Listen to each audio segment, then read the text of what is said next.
Hello, everyone. At my job interview at Cambridge in 2013, I made the following observation as a hypothesis. In one sense, India is Britain's past, but in another sense, India will become Britain's future. Over these 10 years, I have often found myself returning to this statement. I see some recurring patterns in how the question of difference is addressed in socio-political life across South Asia and Great Britain. As I see it, the minority question is a human problem that should engage all of us. It is not limited to one religious tradition, ethnic community, or regional formation. Here is the problem. It seems that whenever we have a majoritarian minoritarian dynamic, the minority will lose. On the one hand, if the minority insists on cultivating its own identity, it tends to be characterized as regressive, insular, and sectarian. On the other hand, if the minority completely assimilates itself to the normative principle as laid down by the majority, it forgoes its distinctive understanding of this principle. Over the last 25 years, I have explored this problem with respect to a range of groups. The Irish in British India, Muslims and Christians in post independence India, Hindus and Muslims in contemporary Britain, and Hindus in North America. Why does the dialectic that I have delineated operate across these diverse socio-political locations? Here is my hypothesis. I have often noticed that people who go around declaring loudly that they are open minded are, in one sense, very narrow minded. What they mean is that they are open minded only according to their own definition of open mindedness.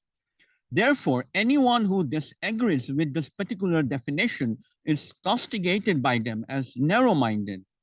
Likewise, in majoritarian minoritarian dynamics, often the center remains unaware of its own blind spot. Namely, it is trying to unilaterally prescribe a vision whose normativity may be challenged by a periphery. The center claims to be the only open minded guy in town, a claim that could be challenged by many people on the peripheries. To repeat, this is a universal human problem. It can emerge in the socio-political context of the Irish in British India, of Christians in contemporary India, and of Hindus in contemporary Britain. Suppose there are 10 people in a room such that 8 belong to the statistical majority and 2 belong to the statistical minority. Next, suppose that there is some measure of agreement that attribute V is a vice or an error. Finally, suppose that one person from the majority has V and one person from the minority has V. Statistically speaking, what this means is that as much as 50%, that is one out of two of the minority has V, and only 12.5%, that is one out of eight of the majority has V. So V becomes more visible in the minority than in the majority. And from a psychosocial perspective, it is much easier to essentialize the minority as the home of V. And this is also the reason that the minority bears a disproportionately heavy burden of demonstrating that it belongs to a shared language game or inhabits a common sensibility. To put it bluntly, the onus is on the minority because the majority, by definition, is correct.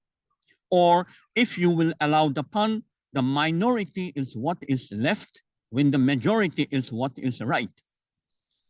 How should we address this universal human problem? Here are three levels of engaging with it: the ideal, the not so ideal, and the not ideal at all. The ideal level is to always historicize, that is, to develop a fine grained historical understanding of how individuals are shaped as much by their distinctive psychobiographical dispositions as by their distinctive social locations. So let's say John Smith belongs to a minority that is characterized by the majority, of course, as a martial community. John's great grandfather, grandfather, and father all served in the army. John, however, has no interest in joining the army.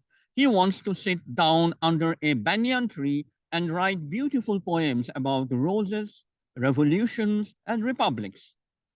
The not so ideal level is to continue to maintain living relations through the heat and dust of everyday life with individuals from a certain group, even if one fails to historicize that group.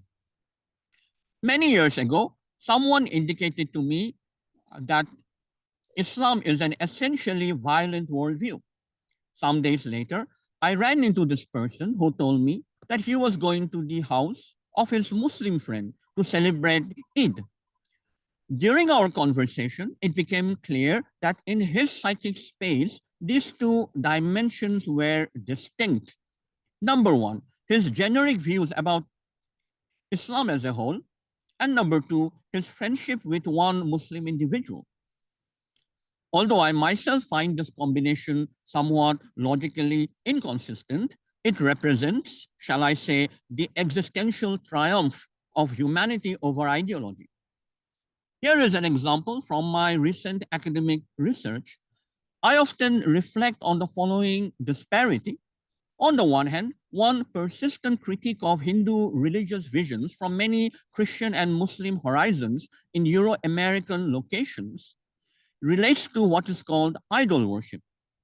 On the other hand, during several decades of my social religious interactions with Christian and Muslim friends and relations in India, idol worship has hardly ever appeared as a serious topic of discussion. This is perhaps because once you begin to understand through first-hand familiarity with Hindus on the ground the role of the so-called idol in Hindu spiritual life, the specter of idolatry begins to be exorcised. My essay on this vexed theme will soon appear in the journal Renovatio, and I will put a link to it in the description of this video. And that brings me to the not ideal at all level, where not only does one fail to historicize a group, but also one has no affective bonds with individual members of that group. In this case, one's homogenizing view about the community and one's projection of an individual from that community constitute a vicious feedback spiral. How do we prevent this spiral from developing in the first place? I would say start at the first place, namely the classroom in junior school and high school. The affective bonds that we form in our school days are often, or sometimes at least, so strong that their existential momentum carries us along to interrogate and hopefully undermine homogenizing projections of a certain group as just this or just that. So all this is why I say the more I see of the British, the more I'm reminded of Indians and vice versa.